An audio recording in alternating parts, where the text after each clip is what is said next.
See, it's not just about Armando Abrego Garcia. It's about our way of life. It's about our Constitution. It's about our constitutional republic.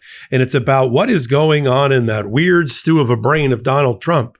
To have him say out loud during this rollicking press conference inside the Oval Office, jam-packed with all of his sycophants, and Bukele, the dictator of El Salvador, to have him say out loud, I'm going to deport U.S. citizens who commit crime. No, you're not. And the fact that Pam Bondi, our head of the Department of Justice, during a softball interview on Fox News, can't reject that thought, that unconstitutional thought, says a lot about her and a lot about Donald Trump. Now, look, they float these crazy ideas, and then I got to shoot them down here on Legal AF. I'm glad you're here. Let's get to the bottom of this new shocking proposal to take U.S. citizens and send them to El Salvador. Let's get into it. I'm Michael Popok. All right. How did we get here?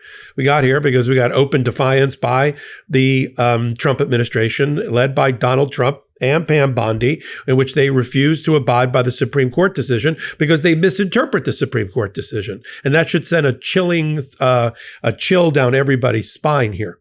The way they interpret it, we don't have to facilitate, we don't have to effectuate, we don't actually have to cause Abrego Garcia to come back from a El Salvadoran jail that we sent him to illegally. We just have to facilitate it, like have a plane ready. In fact, listen to this clip from Pam Bondi just today on Fox News.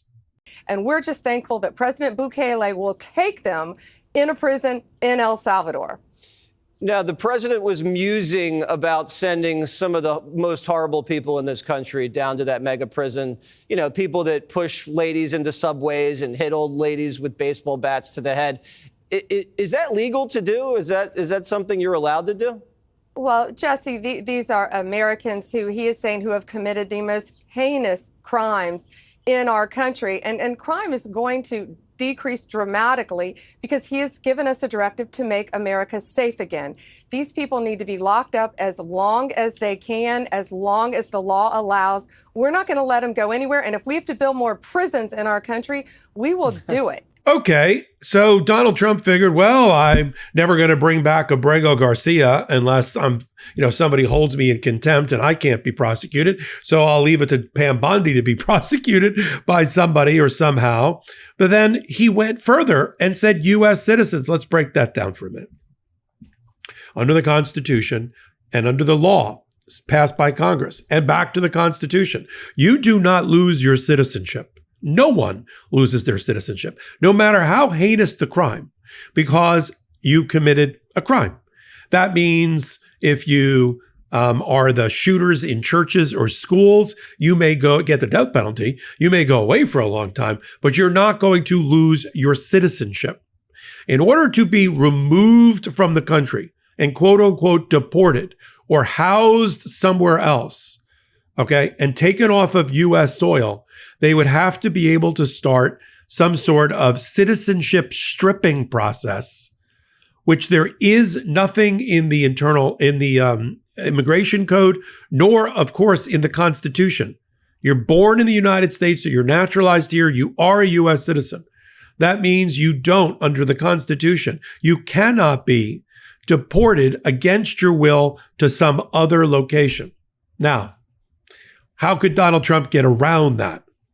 He couldn't send them directly to places like El Salvador, but could he set up a military base like Guantanamo and put it in a foreign country and have it run by and have it turned over to the local people to run the jail as a punishment for the person? And would that be seen as an improper cutting off of citizenship and deportation in violation of the Constitution? That's a good question. And you know this administration, they will test the limits. I mean, on its face, they cannot take U.S. criminals, no matter how heinous they are. Donald Trump said out loud, well, if somebody bashes an old lady in the back of the head with a baseball bat, we'll send them to El Salvador. No, you won't.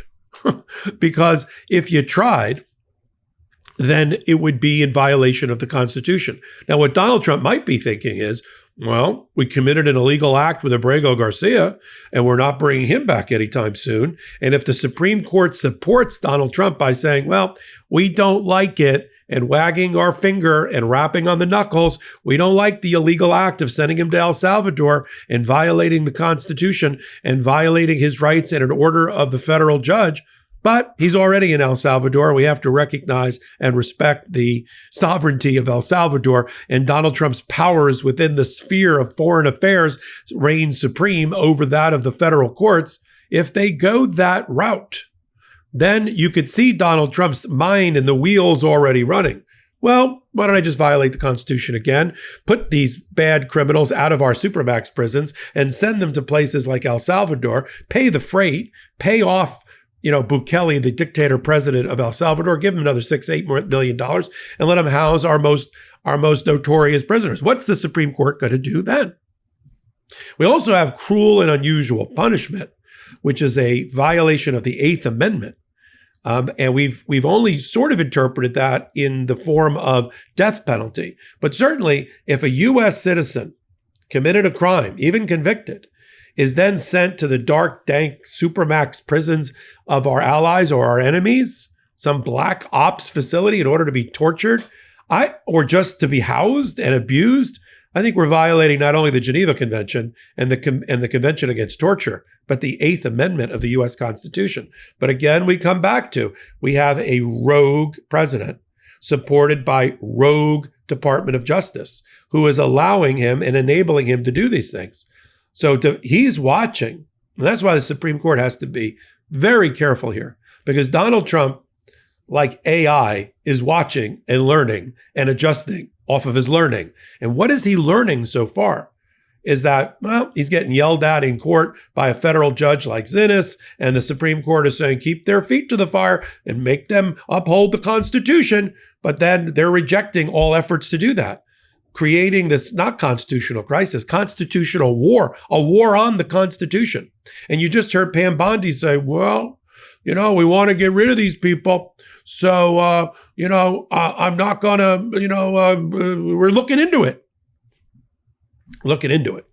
And that's the problem. It's the things that the Trump administration looks into end up being a complete violation of our way of life, our diplomacy, our patriotism, and everything that makes up our constitutional republic. Now, this is the fault of the United States Supreme Court. They have no one to blame but themselves. And we've been trying to get the toothpaste back in the jar and trying to get the genie back into the lantern, or back, or whatever came out of Pandora's box back into Pandora's box, because we're cleaning up after the Supreme Court ruled that Donald Trump and any president has absolute criminal immunity. And he's interpreted that as, I can do anything.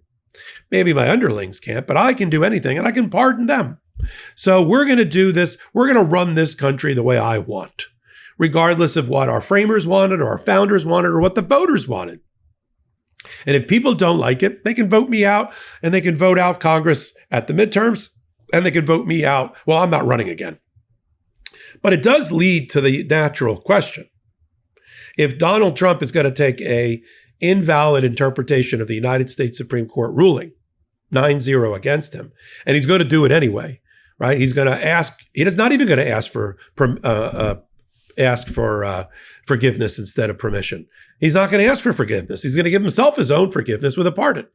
So he's willing to do that, and willing to even contemplate the idea of deporting U.S. citizens and violating their rights to citizenship without due process, or even with due process. We have nothing that allows for this and then we have the brick wall of cruel and unusual punishment under the Eighth Amendment. If he's going to do all that and put a U.S. and do a tester, right? Let's do a tester like they used to send up chimpanzees up by NASA to check to see if the rocket was going to work. He'll just send one person, a U.S. citizen, somebody really bad, somebody that killed children, somebody that killed churchgoers, and see what happens. And let the Supreme Court make their ultimate ruling. It's going to be bad law, whatever it is. We're not going to like it. And that's what he's going to do. And if he gets away with that, then I will leave you on this posit. What will he get away with next as it comes to the third term? Now, if you read the literal express language of the 22nd Amendment, he's got no shot at a third term. Having served 2, they don't have to be consecutive. Check the box, 1, 2, you're done. But if he's going to argue for consecutive, which is not in the Constitution, and certainly is not in the legislative or constitutional history leading to its adoption, and somehow gets 5 votes of the United States Supreme Court to abide by that, we're going to have to beat him at the ballot box again. So I didn't think we'd have Trump 2028, but we might have to do the only thing we know how to do as a powerful nation, is use our power of the vote and throw the bastards out and run them out on a rail. But you can see how his thought process is evolving before our very eyes. I'm going to call it out right here on Legal AF. While you're here, hit the free subscribe button. Help us continue to grow this pro-democracy channel. So until my next reporting, I'm Michael Popok. In collaboration with the Midas Touch Network, we just launched the Legal AF YouTube channel. Help us build this pro-democracy channel where I'll be curating the top stories, the intersection of law and politics. Go to YouTube now and free subscribe at Legal AF MTN. That's at Legal AF MTN.